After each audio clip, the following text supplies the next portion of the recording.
My name is Alysa. The biggest part of my life is probably serving as Miss Philadelphia. 2 years ago, unfortunately, I lost my brother to an opioid overdose. He had lived with a substance use disorder for 6 years that kind of came from his untreated bipolar disorder. He only learned about it later in his life.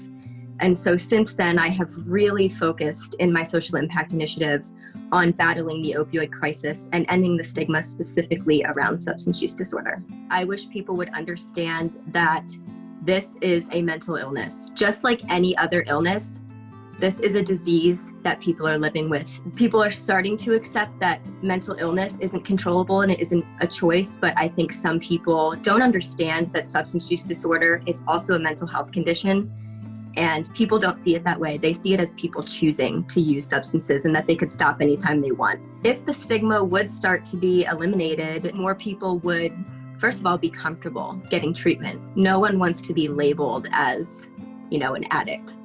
No one wants that. And so they hide behind it. And I think part of the reason people don't want to get treatment is because they don't want that label and they don't want people to know, because they know that people will look at them differently and treat them differently. But it also will open up so many opportunities as far as employment and education. Institutions and employers, if that stigma were eliminated in society, they would be hiring people who are either in recovery or in active addiction. And it would allow people to get on that road and that path to recovery. I think it can inspire others, first of all, to challenge that stigma in their own lives, and also hopefully encourage people who are struggling and give them the hope that they need to get help and keep fighting. There's always hope. The road to recovery might be a long one and it might be bumpy and look different for everyone, but never give up.